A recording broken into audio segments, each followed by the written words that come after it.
인사드리겠습니다. 임마누엘. 이제 거의 봄이 온 것 같습니다. 좀 코로나가 진정되어져서 우리 계절이 아니라 우리 마음에도 좀 봄이 왔으면 좋겠습니다. 오늘은 사도행전 17장에 나와 있는 아테네로 가려고 합니다. 사도 바울이 아테네 시민들을 향해서 외쳤던 첫 일성이 지금 제목으로 나와 있는 구절입니다. 22절에 17장 22절에 나와 있는 말이었죠. 아덴 사람들아 너희를 보니 범사에 종교심이 많도다. 범사에 종교심이 많았던 사람들 아테네로 오늘 같이 가보도록 하겠습니다. 지난 아테네 오기 전에 사도 바울이 있었던 장소는 베레아였습니다. 그들은 하나님의 말씀을 들을 때 간절한 말씀으로 받았다라고 기록되어져 있죠. 나는 하나님의 말씀을 어떠한 마음으로 읽는가, 성경을 펼 때에 정말 간절함으로 성경을 펴고 있고 이 시간 또 설교를 들을 때에도 내 마음에 간절함이 있는가, 이게 이제 하나님 말씀이 내게 역사하기 시작하는 첫 문이 되는 거죠. 기대하고 찾아간 식당, 또 뭐 배고파서 간절함으로 음식을 대할 때 배고픔이 식사 준비 반절은 한 거라고 하잖아요. 내 배고픈 심령이 있으면, 하나님 말씀에 대해서 갈급한 심령이 있으면 그 절반은 이미 우리가 식사 준비가, 말씀을 들을 준비가 되어져 있는 것입니다. 그런 마음으로 말씀을 듣고 그들은 말씀을 들은 후에는 이것이 그러한가 하여 날마다 성경을 상고했다라고 기록하고 있습니다. 내 생각과 하나님의 말씀이 다르다고 할 때는 것이었습니다.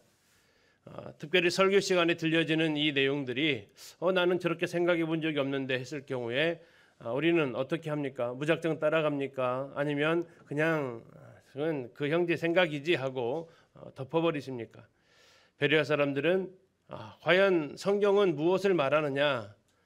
성경은 지금까지 내가 알고 믿고 생활했던 것이 맞다고 말하는 건지, 아니면 강단에서 설교되어진 그 설교의 내용이 맞다는 건지, 과연 성경은 무엇을 말하느냐 하면서 내 생각도 아니고 설교한 형제의 생각도 아니고 하나님의 말씀이 과연 무엇을 말하는가 하는 자세로 우리는 성경을, 설교를 듣고 난 이후에 다시 한번 살펴보는 자세가 필요하고, 이것이 데살로니가 사람들과 베레아 사람들의 가장 큰 차이점이었다라고 말씀을 드렸습니다.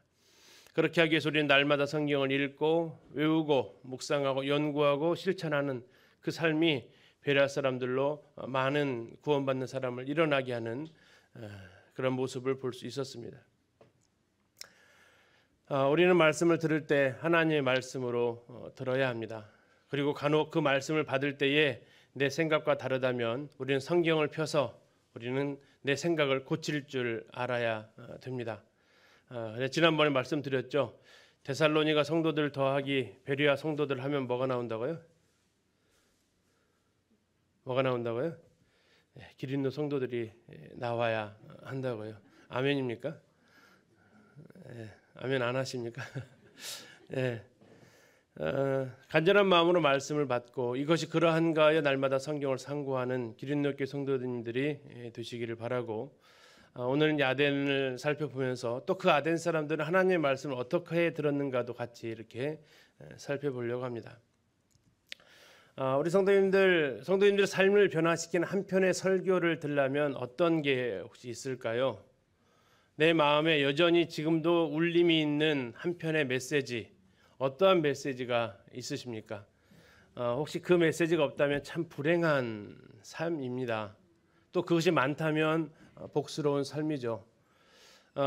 뭐 저에게도 정말 설교 많이 들으셨죠. 구원받은 연수 1년만 정기 집회에 빠지지 않고만 나오셔도 1년에 최소 100번은 듣습니다. 주일날 50번에 수요일날 50번. 거기에다가 다른 집회까지 더해지면 제가 어느덧 구원받은 횟수가 30년을 넘어가다 보니까 정말 몇천 번은 들은 것 같습니다. 그런 많은 설교 중에서 내 삶에 영향을 준 설교는 무엇이 있을까요? 제 개인적으로 꼽으라고 한다면 바로 이 기린노 교회에서 들려졌던 말씀이었습니다. 제가 학창 시절에 들었던 말씀인데요. 그 말씀을 전해주셨던 형제님은 주님 나라에 가 계십니다. 제주도 남문에 계셨던 김우종 형제님께서 기린노교회에서 성도 집회를 하신 적이 있었습니다. 그때만 해도 집회하면 여기저기서 참석을 하셨었거든요. 그때 제가 지금의 봉동교회에 있었기 때문에 그때 집회를 참석했는데, 그때 제목의 주제가 이렇습니다. 벌써 그한 30년 가까이 됐습니다. 근데 지금도 잊혀지지 않는 주제입니다. 그때 설교 주제가 뭐였냐면 주님으로 주님 되게 하라였습니다. 주님으로 주님 되게 하라. 그 설교 본문 중의 내용은 무엇이었냐면 예수님께서 겟세마네에서 잡히시고 이제 산헤드린의 신문을 당하는 그 자리에 서셨습니다. 그리고 대제사장이 묻죠. 두 가지를 물었습니다. 하나는 네 교훈에 대한 것을 물었고요. 또 하나는 내 제자들에 대해서 물었습니다. 근데 주님은 그 자리에서 자신이 가르치셨던 교훈에 대해서는 답변을 하셨어요. 그런데 자신의 제자들에 대해서는 아무 답변을 하지 않으십니다. 왜 답변을 안 하셨을까요? 다 도망갔잖아요. 그죠? 다 도망갔어요. 무슨 말씀을 하실 수가 있으셨겠어요? 또 하나는 뭘까요? 그렇게 되면 그 제자들의 신변의 안전의 문제가 찾아오는 거죠. 그 자리에서 그것을 밝혀버리면. 그 두 가지를 말씀하시면서 주님이 너에 대해서, 우리에 대해서 사탄이 물어본다면 주님으로 입을 다물게 하지 않게 해라. 하나님은 욥에 대해서 사탄 앞에서도 칭찬하고 싶어 하셨잖아요. 그렇죠? 네가 욥을 유의해서 보았느냐 하면서 말해주고 싶었던 사람이 욥 아니었습니까? 부모님들도 자녀들 막 자랑하고 싶으면 입이 좀 간질간질해지잖아요. 그런데 이 사탄이 송사하기 위해서 야, 그 형제, 네 아들, 네 딸 지금 어딨냐? 하고 물었을 때 정말 주님의 입이 유구무원 되지 않도록 살아야 한다라는 그 메시지가 저에게 지금도 30년 지난 지금도 울림이 되어지고 있습니다. 정말 내가 주님으로 주님 되게 한다면 그 대답에, 그 질문에 주님께서 했을 때 네가 보지 않았느냐, 네가 보지 않았느냐, 매일의 삶에서 그가 어떻게 살았는지를 보지 않았느냐 하면서 주님이 당당하게 말할 수 있는 주님의 제자가 되기를 바란다 하셨던 그 음성을 지금도 기억을 하고 있습니다.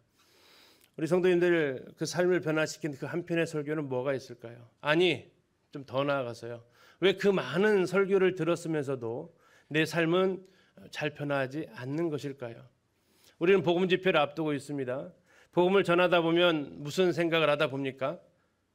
왜 그 쉬운 걸 못 믿어 하는 생각도 들고요. 다 저 좋으라고 초청하는 건데 지들이 왜 이렇게 거절해 하는 생각도 들잖아요. 지가 천국 가면 지가 좋지 내가 좋나 하는 생각도 들고요. 그러나 우리는 하나님의 말씀, 구원받고 난 이후에 하나님의 말씀을 들을 때에 우리는 어떠한가 하는 거죠. 내가 그 말씀을 듣기를 즐겨합니까? 하나님 말씀을 듣기를 즐겨합니까? 하나님의 자녀라도 하나님 말씀을 즐겨 듣지 않는다면 어찌 하나님 자녀 아닌 사람들이 하나님 말씀을 즐겨 듣고 싶어 하겠냐라는 거죠. 하나님의 자녀들이 하나님의 말씀을 듣고 변화되지 않는다면 어찌 하나님 자녀 아닌 사람들이 그 말씀 듣고 구원받을 수 있겠느냐 하는 거죠. 그 두렵고 떨림은 말씀을 듣는 순간에도 저에게 있고 전하는 순간에도 저에게 동일하게 있습니다. 오늘 특별히 아덴의 사람들이 그러했습니다. 17장에 나와 있는 사도 바울의 그 아덴의 설교는 명설교 중에 명설교입니다. 정말 그 짧은 내용이 어떻게 그 많은 것들을 담아낼 수 있는지, 핵심을 어떻게 그렇게 잘 잡아낼 수 있는지 읽어봐도 또 들어봐도 정말 놀라운 설교입니다. 그러나 아덴 사람들은 극히 소수만 구원을 받았습니다. 왜 그런 일이 이루어졌는가? 왜 한편에 흔히 말하는 명설교가, 그 놀라운 설교가 왜 사람들에게 영향을 끼치지 못했는가 하는 겁니다. 누가는 사도행전 17장을 통해서 세 부류의 사람들을 이야기하고 있습니다. 한 부류는 앞에서 보셨던 데살로니가 사람들이었습니다. 우리는 데살로니가 전서를 통해서 데살로니가 사람들의 구원받은 성도들의 모습은 봤지만, 그러나 데살로니가전서가 아닌 사도행전 17장에 나와 있는 데살로니가 사람들은 하나님의 말씀이 들어왔을 때 박해하던 사람들이었습니다.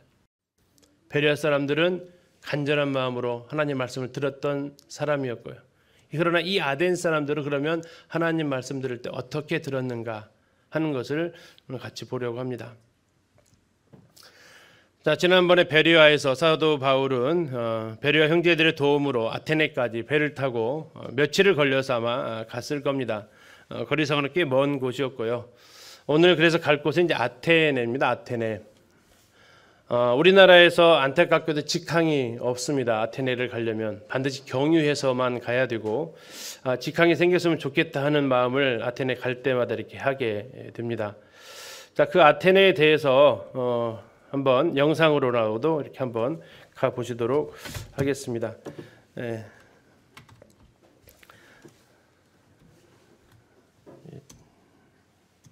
그리스 여행의 시작은 문명의 꽃 아테네를 먼저 봐야만 한다. 멀리 에게해와 우뚝 솟은 아크로폴리스가 한눈에 들어온다.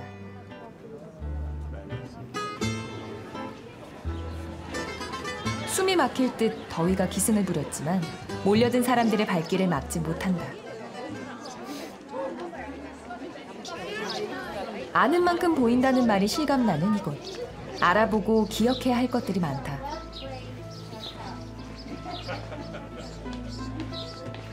아테네 도시의 수호신 아테나에게 바쳐진 승리의 신전. 장대한 대리석 관문, 프로필 라이어를 통과하면 올리브 한 그루가 심어진 또 다른 건물을 만나게 된다. 고대 아테네 사람들은 올리브 나무를 선물한 아테나를 그들의 수호신으로 선택했다. 그 올리브는 그리스의 상징이 됐다.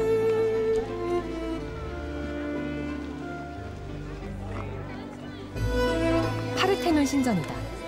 기원전 5세기경에 세워진 이곳 역시 수호신 아테나에게 바쳐진 곳이다. 신전의 총 길이는 70m에 달하는 장엄한 형태다. 지금은 순환의 세월 후 무너졌던 모습을 원형으로 복원하는 공사가 한창이다.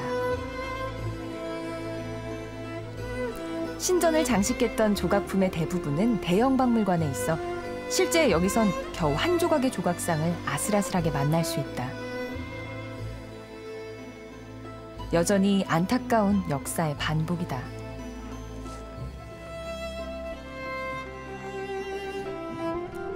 언덕 아래엔 대리석으로 지어진 야외 콘서트 극장이 있다. 이 극장은 오늘날에도 그리스 고전극과 오페라 등 음악 공연이 활발하게 열린다. 아름다운 울림과 역사의 깊이로 여기서의 공연은 더욱 특별할 것 같다.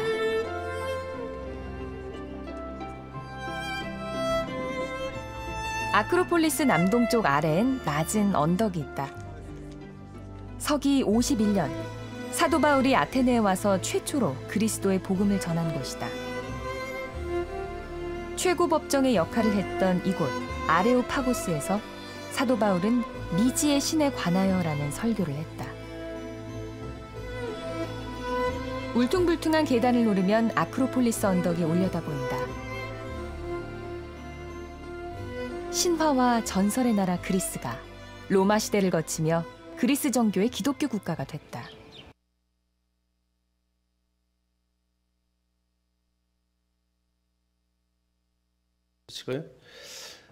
사도 바울이 베레아에서 배를 타고 아테네에 도착을 하게 됩니다. 그리고 아테네에 가면 사도 바울이 도착한 항구를 기념하는 조그마한 기념교회가 있고요.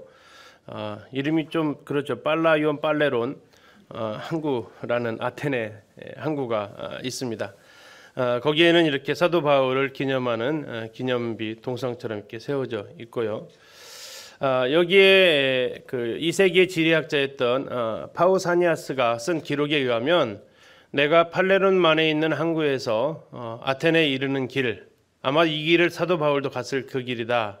그 길을 따라서 여행할 때 알지 못하는 신에게 드리는 제단과 영웅들의 제단을 보았다라고 기록하고 있습니다.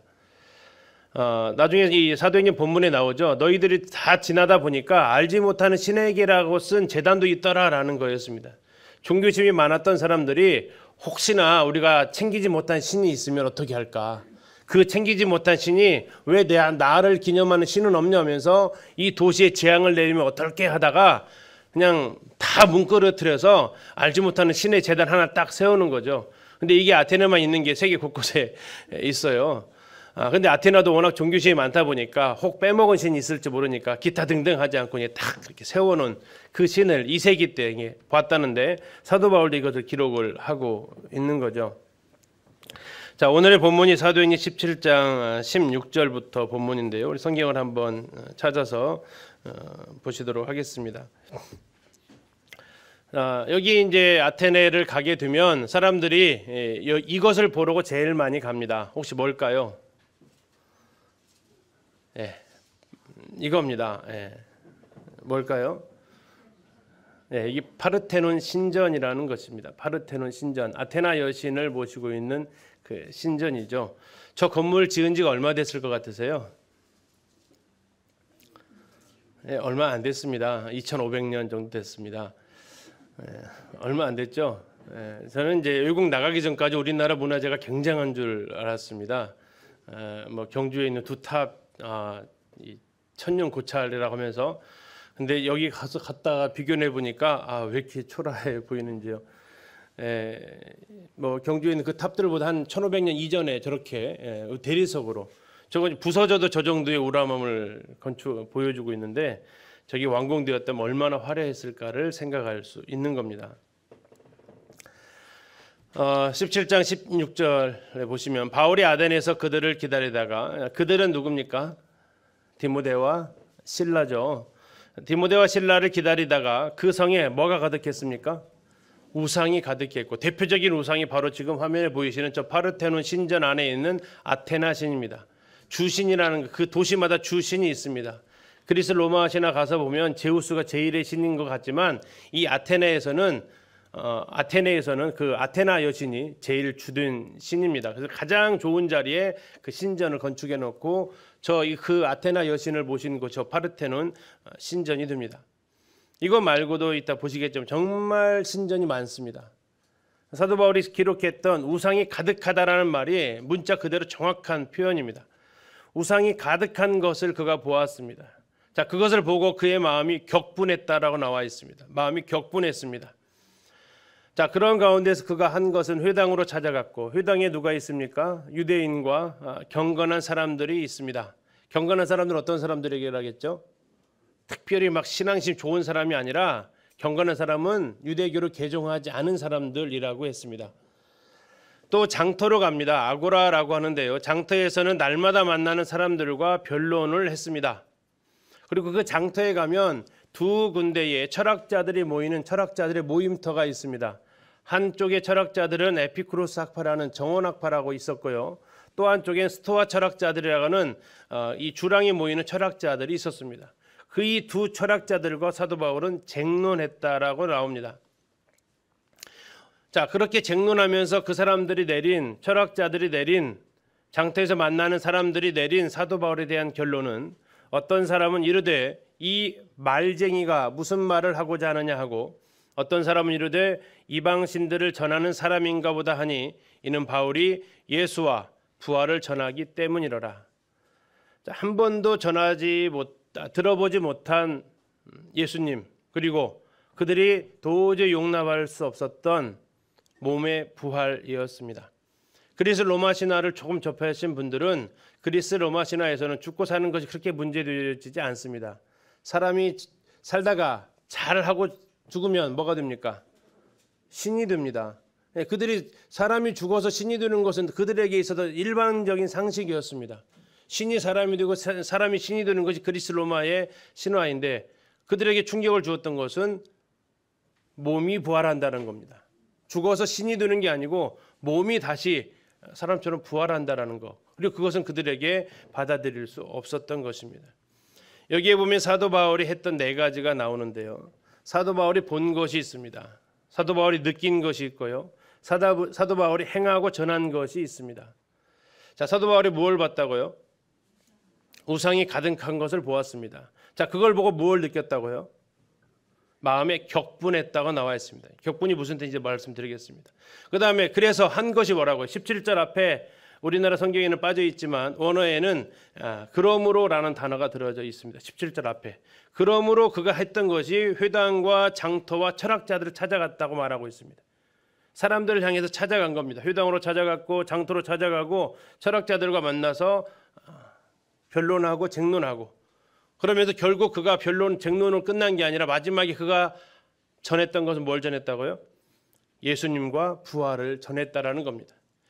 자, 조금씩 살펴보면요. 사도 바울이 본 것입니다. 사도 바울이 본 거, 아까 보셨던 파르테논 신전이 지금 펼쳐져 있고요. 이 아크로폴리스라는, 아까 영상에 설명이 잠깐 나왔는데, 이 아크로폴리스는 당시 아테네 도시국가 중에서 가장 높은 곳에서 가장 잘 보이는 곳에 사람들이 언제 어디서나 어떤 방향에서나 볼 수 있는 곳에 신전을 세워놓고, 또 전쟁이 나면 그 높은 곳으로 피하는 그런 곳에 세워진 곳입니다. 다시 말하면 신분이 높은 사람들이 사는 곳이고요. 평민들은 그 밑에서 사는 겁니다.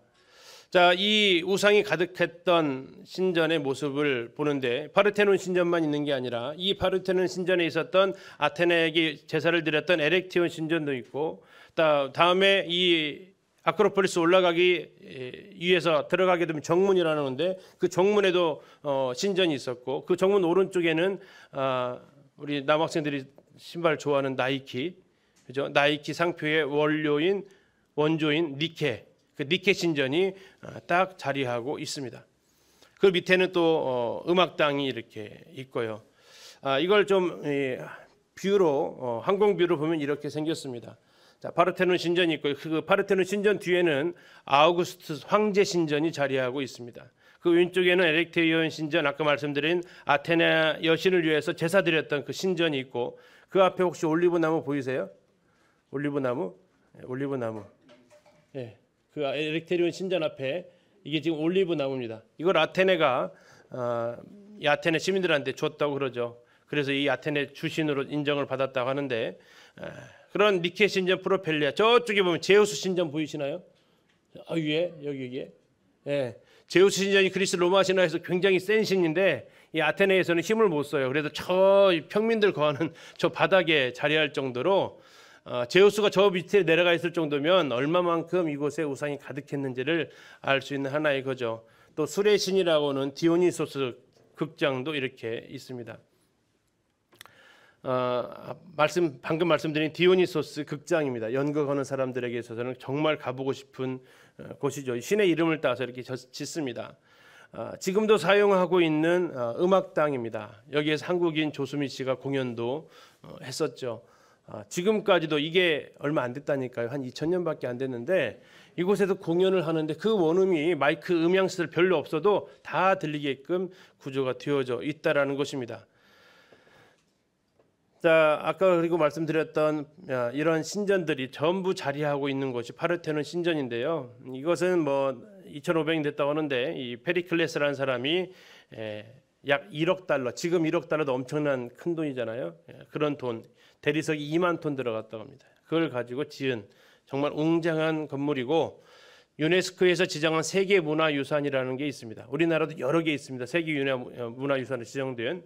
자, 그것의 1호가 바로 이 파르테논 신전입니다. 2호는 뭘까? 2호. 세계 유네스코 문화유산의 2호 없습니다. 1호만 등장합니다. 1호. 2호부터는 번호를 먹이질 않습니다. 왜 1호냐? 이집트의 피라미드도 있잖아요. 그런데도 불구하고 왜 1호냐면 건축 설계도가 남아있는 유일한 고대 건축물이라고 합니다. 이집트는 지금도 어떻게 만들어졌는지를 몰라요, 피라미드를. 근데 이건 설계도가 다 나와져 있습니다. 아무튼 세계문화유산의 그 심볼 마크로도 이 파르테논 신전이 자리하고 있을 정도로 세계인의 자랑거리죠. 그런데 이 세계인의 자랑거리를 보고 사도 바울은 어떻게 했다고요? 존경심이 들었다고요? 아니요, 마음에 격분했다라고 나옵니다. 그리고 저 바닥에 내려가면 아까 보셨던 제우스 신전도 있습니다. 힘이 셌는데 별로 힘을 발휘하지 못하는. 또 아까 말씀드린 에렉티온 신전도 있고요. 사도 바울이 보고 느낀 것, 다시 한번 보면 사도행 17장 16절에서 바울이 에덴에서 그들을 기다리다가 그 성에 우상이 가득한 것을 보고 마음에 격분했다라고 나와 있습니다. 자, 마음에 격분했다라는 게 뭐냐면 그 속에 있는 그의 영이 분노로 타오르고 있었다라는 뜻을 가지고 있습니다.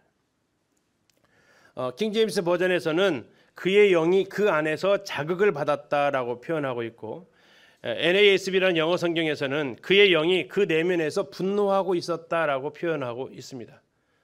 이 격분했다라는 것은 단순히 화를 내는 차원이 아니고 그 영이 갈등하고 있었다라는 겁니다. 그 단어가 그러면 성경에서 다른 곳에서는 어디서 쓰여졌느냐 이렇게 보게 되면 이스라엘 백성들이 하나님 앞에 우상 숭배를 했을 때, 또 이스라엘 백성들이 시내산에서 금송아지 숭배를 했을 때, 북왕국이 사마리아에서 금송아지를 만들어 놓고 여호와 대신 숭배하고 있을 때, 그때 하나님께서 경노하셨다, 진노하셨다라는 단어가, 같은 단어가 바로 이 격분한 단어에 쓰였다라는 겁니다. 하나님이 아닌 다른 신에게 제사 드리고 그들을 섬겼을 때에 하나님께서 그 마음에 두셨던 그것이 사도 바울의 마음에 그대로 투영이 되었다라는 겁니다. 근데 안타까운 것은 이 그리스를 방문하면서 저 파르테논 신전을 보면서 바울과 같은 마음을 품는 사람이 얼마나 있을까요? 성지도 합사를 가는 저희들조차도 와, 이런 얘기를 보통 하죠. 저런 이런 얘기 반응이 별로 없습니다. 왜 우리는 바울과 같이 느끼지를 못하고 있을까요? 아마 우리가 바울처럼 느끼지 못하고 있기 때문에 우리는 바울처럼 행동하지 못하고 있지 않는가 생각도 해봅니다. 이 말씀 앞에 잠시 생각을 해봅니다. 그 성에 우상이 가득하다고 했습니다. 그 우상을 가득했는데 왜 바울은 격분을 했을까요? 하나님이 받으셔야 될 예배를 누가 받고 있다고요? 이 우상들이 받고 있다는 것에 그는 도저히 참을 수가 없었다라는 것입니다. 지금 이 땅에, 이 지구상에, 이 대한민국에 가득한 것은 무엇일까요? 아니, 좀 더 좁혀볼까요? 내 마음에 가득한 것은 무엇인가요? 내 마음에 가득한 것. 과연 무엇이 내 마음에 가득합니까? 내 마음에 우상이 있습니까? 없습니까? 하나님보다 더 중요하게, 아니, 좀 더 구체적으로 하나님께 드려져야 될 시간을 사용하는 것, 하나님께 드려져야 될 돈을, 물질을 사용하는 것, 이게 우상입니다. 이들처럼 신전을 지어놓고 형상을 만들어 놓고 그 앞에 무릎 꿇고 제사 지내는 게 우상이 아니고, 하나님보다 더 소중하게 생각하는 것들, 하나님보다 더 위에 있는 것들, 그래서 하나님께 드려져야 될 시간을 그것에 바치고 있고 하나님께 쓰여져야 될 물질을 그것에 사용하고 있다면, 지금 내 마음에 가득한 그것에 대해서 사도 바울이 내 마음을 들여다본다면 뭐 한다고요? 격분한다는 얘기입니다. 그것은 주님이 같이 느끼고 있는 격분이라는 겁니다. 하나님이 내 마음을 들여다봤을 때 격분했기 때문에 사도 바울이 격분했다는 얘기입니다. 그러면 잘 한번 생각해 보시죠. 이건 정말 우리가 한번 복음 집회를 앞두고 영혼들이 구원받아야 될 일이기도 하지만 우리가 하나님 앞에서 돌이켜야 될 부분이 아닌가 싶기도 합니다. 내 마음에 가득한 게 뭡니까? 그리고 나는 그것을 대해서 그럴 수도 있지 뭐, 나만 그러나 다 그러는데 하는 마음입니까? 아니면 바울이 가졌던 마음처럼 격분하고 있냐고요. 격분하지 않으면 그 뒤에 있는 사건은 하나도 일어나지 않습니다. 사도 바울이 16절에서 그 마음에 격분하지 않았다면 17절에서 전도로 다닐 필요도 없고 그 아레오바고에서 설교할 필요도 없었어요. 아무 일도 일어나지 않습니다. 사실 오늘 말씀도 마찬가지입니다. 오늘 말씀 이 순간에도 내 마음에 우상이 있다는 것을 인식하지 못하고 여기에 대해서 내 마음에 격분함이 없다라면 이 설교 끝나도 아무런 일도 일어나지 않을 것입니다. 그리고 우리는 아무 일 없었던 것처럼 다시 집으로 돌아가고 말 것입니다. 요즘 되어져가는 사회의 이런 문화들 보면 우상이 너무나도 많습니다. 이런 책이 있더라고요. 우리 시대의 6가지 우상. 또 요즘 유명한 이분 책이 많이 번역되어 나오고 있죠, 요즘요. 팀 켈러가 쓴 내가 만든 신. 각각의 6가지를 이야기를 하고 있었습니다. 우리 시대 6가지 우상, 좀 빨간 글씨로 빨간색 바탕에 있는데 확대를 했었으면 이렇습니다. 트레빈 왁스가 썼던 이 6가지 우상은 자신, 성공, 돈, 레저, 성, 권력, 이 6가지를 우리가 지금 살아가고 있는 시대의 우상이라고 얘기하고 있고요. 팀 켈러가 쓴 내가 만든 신에는 평생 소원, 사랑, 돈, 성취, 권력, 문화와 종교를 내가 만든 신 우상으로 규정하고 있습니다.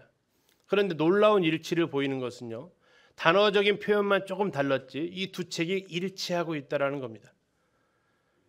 우리 시대 6가지 우상이라고 썼던 자신은 팀 켈러의 평생 소원과 같은 개념입니다. 내가 하고 싶은 것들이 있다는 얘기죠. 나의 꿈이 있다는 얘기입니다. 성공은 뭡니까? 성공. 팀 켈러로 말하면 성취하고자 하는 게 있다는 거죠. 돈은 양쪽으로 똑같습니다. 레저는 뭡니까? 레저. 예, 문화생활입니다. 문화생활. 성은요, 사랑으로 표현되어져 있고요. 권력은 동일한 단어가 쓰여지고 있습니다. 자, 한번 진단 한번 해보자는 거죠. 이 6가지 요소들이 내 마음에 조금 있습니까? 가득 있습니까? 그리고 나는 여기에 대해서 괜찮다라고 생각하십니까? 세상 살려면 어쩔 수 없지라고 생각하십니까? 아니면 사도 바울이 느꼈던 그 격분함이 내 안에 있는 겁니까? 이 말하면서도 제가 얼마나 부담스러운지 아시겠죠? 제 자신도 먼저 제 자신에게 설교를 해야 했기 때문에 굉장히 부담스럽습니다. 한 번 더 생각해 볼까요? 우리 성도님들이 텔레비전 보시죠? 그 텔레비전 속에는 이런 것들이 가득하지 않습니까? 그러면 그 텔레비전 앞에 보면서 우리는 그걸 즐기고 있습니까? 격분하고 있습니까? 요즘 우리 젊은 세대들은 흔히 말하는 넷플릭스 있죠? 그죠? 이 넷플릭스 때문에 영화관이 망하고 있다는데 넷플릭스 있죠? 그 속에 이것이 가득하지 않습니까? 그러면 나는 그걸 즐기고 있습니까? 아니면 격분하고 있습니까? 심지어 어떻게까지 즐기고 있습니까? 넷플릭스는 돈 내고 봐야 되는 거죠. 하나님 앞에 쓰여져야 될 그 돈이 이 세상의 것들을 즐기기 위한 우상의 것들을 더 자극시키기 위한 용도로 쓰여지고 있지 않냐라는 거죠. 성경을 보고 전도하고 하나님 말씀 앞에 나와야 될 그 시간을 저곳에 쓰여지고 있지 않느냐는 거죠. 그리고 우리는 어쩌면 이것을 당연한 듯이 뭐 다른 사람들도 다 같이 하고 있으니까 대화가 안 된다는 이유로 사도 바울은 이것을 분명하게 표현합니다. 마음에 격분했다라고요. 내 마음에 격분함이 없으면 아무 일도 일어나지 않습니다. 저 우상에 대한 모습에 나는 어떻게 반응하고 있냐 하는 거죠. 말하는 사람도 부담스럽고요. 아마 듣는 성도님들도 마음이 별로 좋지는 않을 것 같습니다. 사도 바울이 그랬던 것 같습니다. 사도 바울이 격분한 그 마음도 좋지 않았고요. 이것을 표현하는 것도 좋지 않았습니다. 그랬더니 그 사람들이 사도 바울을 뭐라고 불렀다고요? 저 말쟁이가 지금 뭐라고 하는 거냐? 라고 했다고요. 자, 이 상황에서 사도 바울은 움직이게 됩니다. 17절에 그러므로 회당에서는 장터에서는 그리고 철학자들과 쟁론하고 변론하기 시작합니다. 사도 바울은 만나는 사람에게 복음을 전하고 다녔습니다. 찾아가서 복음을 전했습니다. 뭐라고 전했을까요? 이게 신이 아니다라는 겁니다. 이게 네가 시간을 바치고 돈을 바치고 할 대상이 아니라는 겁니다. 이것은 우상이라는 겁니다. 그런데 그들이 받아들였다고요? 아니요. 변론했다라는 겁니다. 장터에서 날마다 만난 사람들하고 변론했다라는 얘기입니다. 꼭 그렇게만 봐야 돼. 꼭 그렇게만 생각해야 돼. 그건 세상 어떻게 살아가라 그렇게 팍팍하게. 더 심한 사람들은 어떻게 했다고요? 쟁론했다고 나옵니다. 쟁론했다. 쟁론한 것은 변론보다 세 보여요? 약해 보여요? 더 센 거죠. 너만 옳냐? 어디서 그런 시답자들은 말을 하냐 지금.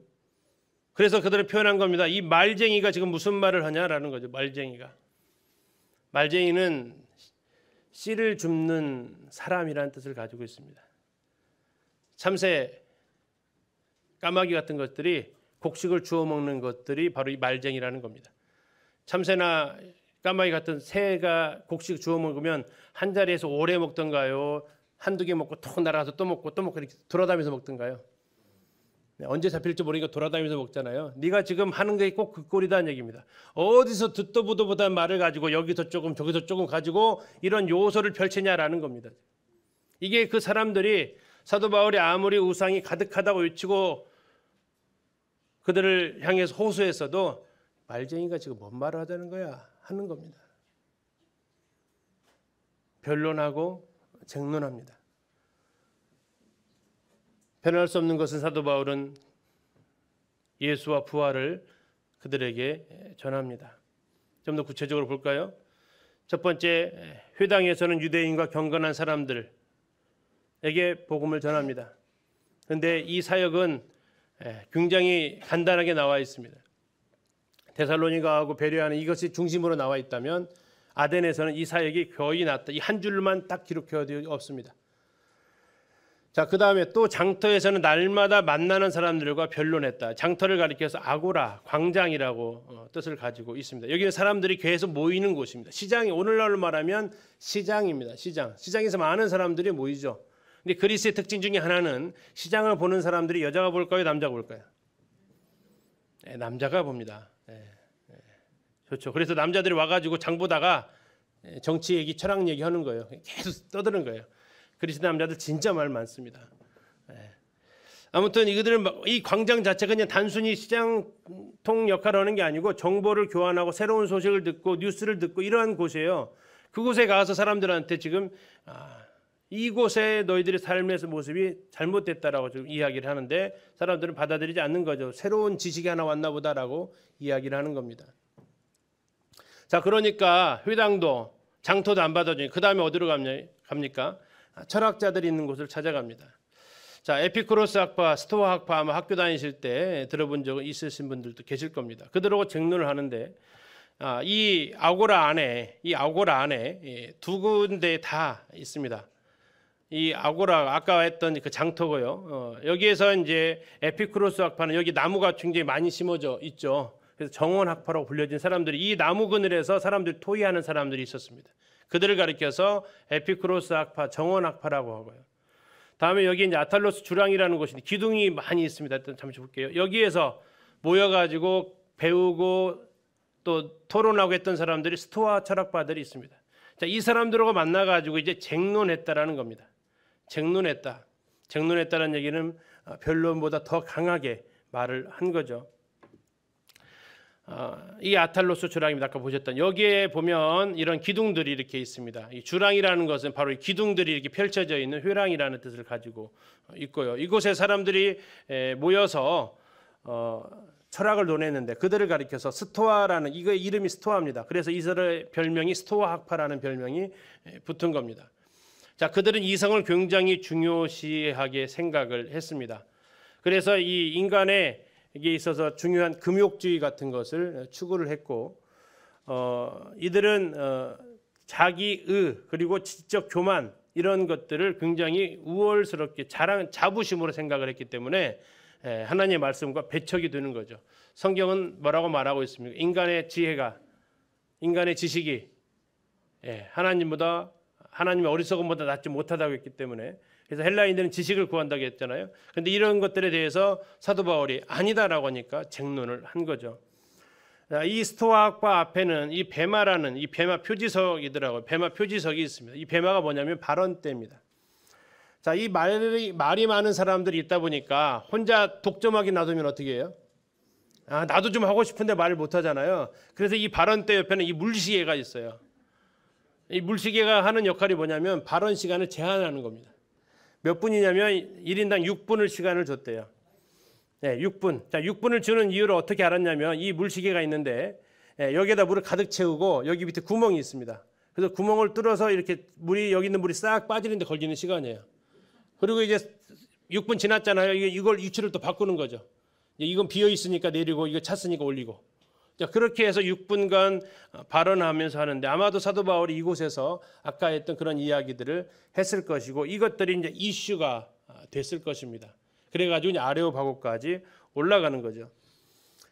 앞에서 말씀드렸던 그 정원악바, 이 나무가 많이 심어져 있어. 이 나무 우거진 곳에서 정원에서 철학을 논했기 때문에 그렇게 말하는데, 이 에피쿠로스 학파의 가장 큰 특징은 쾌락주의라고 배우셨을 겁니다. 쾌락주의. 근데 그 쾌락주의는 원래가 그 쾌락주의는 정신적 쾌락을 추구를 했었다가 이게 시간이 가면서 변질되죠. 나중에 무슨 쾌락까지 갑니까? 육체적 쾌락까지 넘어가게 됩니다. 그래서 스토아는 금욕주의, 이쪽은 쾌락주의 하면서 둘이 서로 만나면 여기 싸우는 거죠. 야고라에서.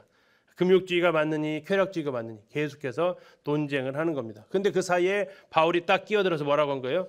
둘 다 틀렸다라고 하는 겁니다. 둘 다 틀렸다. 자, 그래가지고 그 앞에 베마에서 얘기하니까 사람들이 야, 이거 좀 우리 이 상태가 아니라 좀 더 많은 사람들 앞에서 이야기를 하라고 기회를 주는데, 그게 바로 이제 아레오바고 길입니다.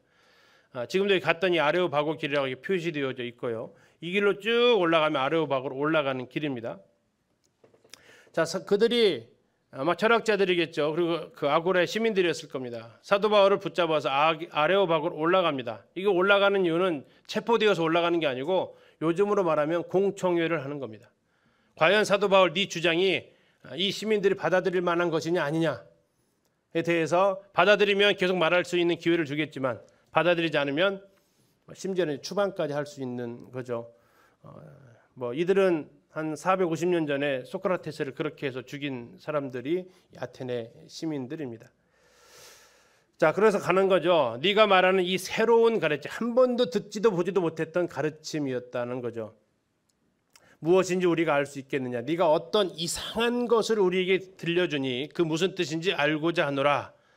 자, 모든 아테네 사람과 거기에 나그네 되어서 온 외국인들, 그들이 하는 일은 뭐냐면 가장 새로운 것을 말하고 듣는 것 외에는 시간을 쓰지 않는 사람들, 늘 새로운 것을 찾고자 했던 사람들인데 사도 바울이 와서 이상한 얘기, 새로운 가르침 하니까 그러면 다 같이 들을 수 있는 장소로 가자 해서 올라가는 겁니다. 그리스 사람들은 영원 불멸 사상을 믿었습니다. 왜? 죽으면 신이 된다고 생각했으니까요. 그러나 육체의 부활은 그들은 알지 못했고 이것을 그들은 받아들이기가 쉽지 않았던 것 같습니다. 그래서 이 길을 따라서 쭉 올라가면 어디가 나온다고요? 어디가 나와요? 아레오바고가 나옵니다.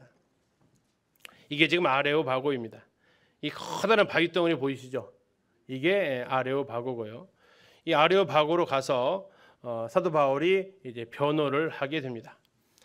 17장 22절에서 바울이 아레오바고 가운데 서서 말하되 아덴 사람들아 너희를 보니 범사에 종교심이 많도다. 여기 어디 하나에 지금 사도 바울이 서서 이 주변에는 누가 있었겠어요? 아까 했던 휴당에 있는 사람들도 있었을 것이고 아고라 사람들도 있었을 것이고 철학자들 스토아파, 다음에 에피쿠로스 학파 이런 철학자들 다 몰려 있었을 것입니다. 한번 얘기해봐라 라고 하는 겁니다. 자, 사도 바울이 했던 설교를 한번 그 자리에서 한번 들어보도록 하겠습니다. 가운데 서서 말하되 아덴 사람들아 너희를 보니 범사에 종교심이 많도다.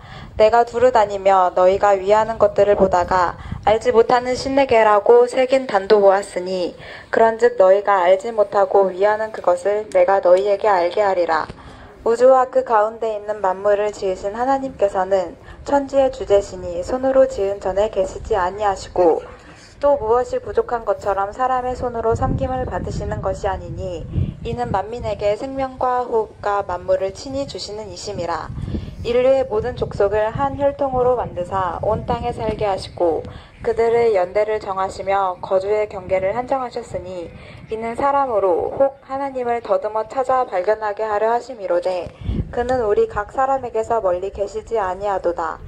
우리가 그를 힘입어 살며 기동하며 존재하느니라. 너희 시인 중 어떤 사람들의 말과 같이 우리가 그의 소생이라 하니 이와 같이 하나님의 소생이 되었은즉 하나님을 금이나 은이나 돌에다 사람이 기술과 고안으로 새긴 것들과 같이 여길 것이 아니니라. 알지 못하던 시대에는 하나님이 간과하셨거니와 이제는 어디든지 사람에게 다 명하사 회개하라 하셨으니 이는 정하신 사람으로 하여금 천하를 공의로 심판한 날을 작정하시고 이에 그를 죽은 자 가운데서 다시 살리신 것으로 모든 사람에게 믿을 만한 증거를 주셨음이니라 하니라. 아레오바그에 올라가 보면 방금 보셨던 철학자들 아고라 다 보이는 장소입니다. 특별히 그 아레오바그에서 지금 보이시는 이게 어디라고 그랬죠? 아크로폴리스, 파르테논 신전이 있는, 여기 느키 신전이 있는 다 보이는 장소에 올라갑니다. 자, 그곳에서 지금 사도 바울이 이야기를 하는 겁니다. 내가 두루다니며 너희가 유의하는 것들을 보다가 알지 못하는 신에게라고 새긴 단도 보았다. 자, 종교심이 많다고 하면서 이거 딱 보이는 거죠. 이거 딱 보면 종교심이 많은 것이 그대로 드러나는 겁니다. 그런즉 너희가 알지 못하고 유의하는 그것을 내가 너희에게 알게 한다. 자, 그 내가 지금 설교하는 하나님에 대해서 이야기를 하는데 24절 보시면 우주와 그 가운데 있는 만물을 지으신 하나님께서는 천지의 주제시니 손으로 지은 전에 계시지 아니하시고, 자, 이게 이제 그들에게 있어서 하나의 마음을 건드리는 겁니다. 지금 자기들이 지은 신은 어디에 있습니까? 예, 여기 사람이 지은 전에 있잖아요. 그 신전에 있잖아요.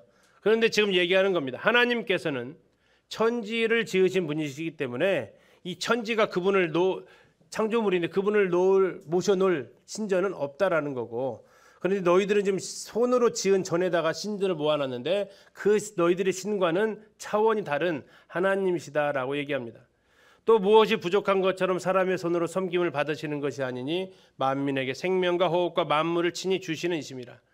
자, 우상들은 자기 스스로 아무것도 할 수 없기 때문에 전부 다 뭐 해줘야 돼요? 전부 다 섬겨줘야 되는데 하나님은 그렇지 않다라는 겁니다. 그래서 사도 바울은 첫 번째로 그들에게 하나님에 대해서 소개를 하는데 만물의 창조주로서 소개합니다. 이 사도행전에 나와 있는 이 설교는 사도 바울이 회당에서 했던 설교와는 완전히 다릅니다. 왜요? 회당에서는 성경을 아는 사람이고 하나님을 아는 사람이었기 때문에 구약의 예를 들어서 성경을 증명했어요. 그런데 이들은 완전히 생 구도자예요. 그러다 보니까 성경을 언급해도 모르는 얘기니까 어떻게 뭐부터 출발해요? 예, 창조주 하나님부터 출발을 하는 거죠. 우리가 연대기에서 복음을 전하다 보면 거기서부터 출발하는 이유가 이와 같습니다. 자, 그리고 인류의 모든 족속을 한 혈통으로 만드사 온 땅에 살게 하시고 그들의 연대를 정하시며 거주의 경계를 한정하셨으니 이는 사람으로 혹 하나님을 더듬어 찾아 발견하게 하심이로다. 자, 이 두 번째 설교는 하나님은 바로 사람을 창조하셨다라는 겁니다. 하나님을 더듬어 발견해서 찾게 하라고 했더니 더듬다 보니까 엉뚱한 걸 더듬어 가지고 지금 뭘 찾았어요? 우상을 찾아냈다라는 겁니다. 그는 우리 각 사람에게서 멀리 계시지 아니하도다. 좀 더 찾아봤으면 찾았을 텐데 너희들이 지금 잘못 찾았다. 근데 너희들 시인 중에서는 이와 비슷한 말을 하더라. 28절 우리가 그를 힘입어 살며 기동하며 존재하느니라. 자, 이것은 이제 에피메니데스라는 시인이 있습니다. 그 사람이 한 말이고요. 또 너희 시인 중 어떤 사람들의 말과 같으니 우리가 그의 소생이라. 이건 아라투스라는 시인의 말입니다. 너희들 시인들 중에 이렇게 말하는 사람이 있었다. 왜? 더듬어 찾다 보니까 사람이 스스로 나지 않았다. 사람이 누군가 지어졌다라는 것을 발견해낸 사람이 있다라는 겁니다. 근데 사실 이 시는 제우스를 향해서 지었던 시이기도 합니다. 하나님을 찾지 못하고 엉뚱한 신을 향해서 이렇게 하는 사람들도 있다라는 겁니다. 29절 이와 같이 하나님의 소생이 되었으니 하나님을 금이나 은이나 돌에다 사람의 기술과 고안으로 새긴 것들과 같이 여길 것이 아니니라. 자, 이게 뭡니까? 지금 이것이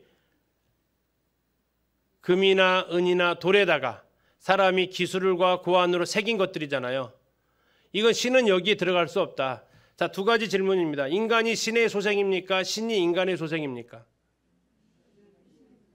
인간이 신의 소생이잖아요. 근데 저기 저 아크로폴리스에 있는 저 신은 누구의 소생입니까? 사람의 소생입니까? 신의 소생입니까? 예, 사람에 의해서 만들어진 거죠. 사람에 의해서 다 만들어진 겁니다. 아까 보셨던 페리클레스는 그 사람에 의해서 만들어진 거예요. 야, 어떻게 인간이 신의 소생인데 너희는 인간이 돼가지고 신을 만들어내냐라고 지금 얘기를 하는 겁니다. 이 세상에는 두 가지 신이 있습니다. 첫 번째 신은 사람을 만든 신이 있습니다. 두 번째 신은 누굴까요? 예, 사람이 만든 신이 있습니다. 지금 사도 바울은 그 얘기를 하는 겁니다. 내가 믿는 하나님은 사람을 만든 신이다. 근데 너희들이 지금 섬기고 있는 그 신은 무슨 신이라고요? 너희들이 만든 신이다. 그럼 누가 진짜냐라는 거죠. 자, 만든 게 힘이 세요? 만들어진 게 힘이 세요? 예? 만든 사람이 힘이 세요? 만들어진 것이 힘이 세요? 만든 사람이 힘이 세잖아요. 그래서 사람을 하나님이 만드셨기 때문에 하나님 힘이 센 건데 지금 너희들 저 우상은 뭐예요? 사람이 만들었으니까 결국 누가 더 힘이 센 거예요? 사람이 더 힘이 센 거죠. 그러니까 저렇게 자네만 굴러다니잖아요. 자, 그리고 이제 하나님은 사도 바울은 세 번째 이야기를 합니다. 알지 못하던 시대에는 하나님이 간과하셨거니와 이제는 어디든지 사람에게 다 명하사 회개하라 하셨으니 이는 정하신 사람으로 하여금 천하를 공의로 심판할 날을 작정하시고 이에 그를 죽은 자 가운데서 예수 그리스도를 죽은 자 가운데서 다시 살리신 것으로 모든 사람에게 믿을 만한 증거를 주셨음이니라. 자, 바울은 세 번째 이제 회개할 것을 왜 회개했냐면 심판이 너희들에게 임할 것이기 때문에 몰랐을 때는 모르겠지만 이제 하나님은 이 복음이 증거되어지게 하면서 온 천하 만국에 회개할 것을 명령하셨다. 하나님 아닌 것을 섬겼던 그 삶에서 돌이키라고. 그리고 그것을 분명하게 보여주는 것이 하나님이 사람으로 오셨고 사람의 모든 죄를 위해서 죽으셨을 뿐만 아니라 부활하심으로 그분이 참 하나님이심을 믿을 만한 증거를 주셨다라고 이야기를 합니다. 자, 이렇게 사도 바울은 아주 핵심을 뽑아서 복음을 전했습니다. 문제는 그들의 반응이었습니다. 자, 아레오바고 밑에서 본 장면이고요. 여기에 사도 바울이 복음을 전했던 것을 동판으로 이렇게 기록을 했습니다. 방금 사도행전 17장 읽으셨던 그 설교문이 여기 기록이 되어져 있습니다. 헬라어이기 때문에 읽을 수는 없죠.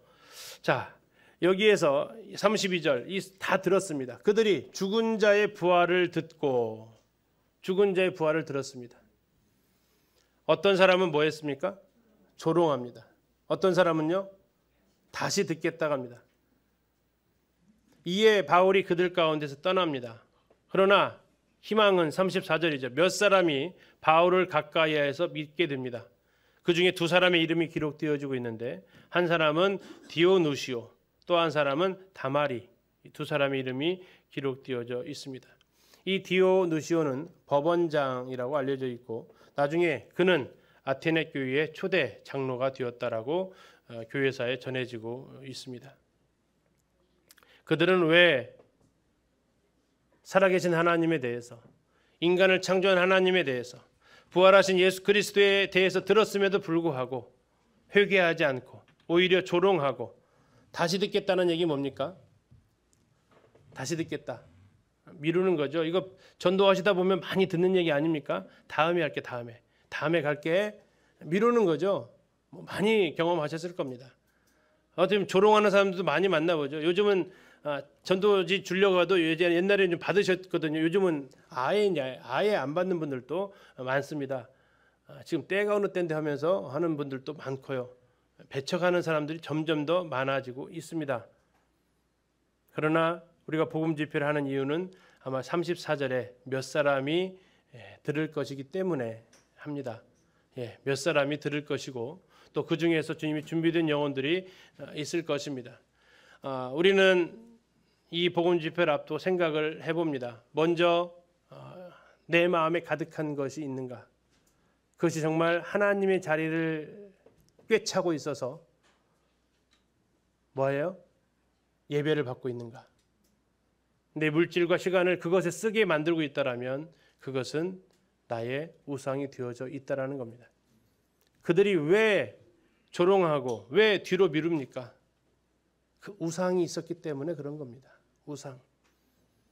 그 우상은 하나님의 말씀을 받아들이지 못하게 하는 역할을 합니다. 또 하나는요. 왜 두 번째 사람들 철학자들이 철학이 하나님의 말씀을 받아들이지 못하게 합니다. 내가 옳다고 하는 경험에 근거했든지 뭐에 근거했든지 흔히 자기들만의 가치관들이 형성되어져 있습니다. 이사야서는 이렇게 얘기하죠. 너희 생각을 버리고 나오라고. 사람들의 생각이 사로잡혀 있으면 그것을 고상한 표현으로 해서 철학이라고 하죠. 그게 사로잡혀 있으면 듣지 않습니다. 들어도 변화 일어나지 않습니다. 근데 이것은 우리 성도들에게도 상당히 자리 잡아 있습니다. 구원받은 이후에 어떤 신앙의 철학들을 가지고 계세요. 안 바꿉니다. 성경이 그러한가 해서 성경이 그러하다면 바꿀 수 있어야겠죠. 세 번째는 무엇입니까? 새로운 곳을 찾아 나서는 겁니다. 새로운 거 아니면 시간을 안 보내는 거죠. 이건 성경을 많이 보시는 분들이 또 조심해야 될 부분입니다. 뭐 새로운 얘기, 신기한 얘기, 놀라운 이야기 이거 자꾸 쫓아다니시면 이거 아무 삶에 변화 주지 않습니다. 지적 호기심으로 듣는 거예요.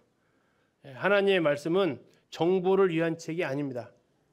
무디가 말했습니다. 하나님의 말씀은 인포메이션을 위한 게 아니다라고 했어요. 정보를 위한 책이 아니고요.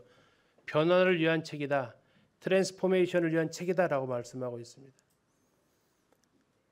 우상이 가득하든 헛된 철학으로 내 생각을 사로잡고 있든 아니면 새로운 거, 신기한 거 이런 것에 내 마음이 빼앗겨 있다면 하나님의 말씀이 선포되어지고 사도 바울의 이 명설교가 선포되어져도 조롱하거나 뒤로 미루거나 이제 더 이상 말하지 말라고 32절의 표현이 그렇습니다. 죽은 자의 부활을 듣고 거기까지만 더 이상 말하지 말라고 멈춘 겁니다.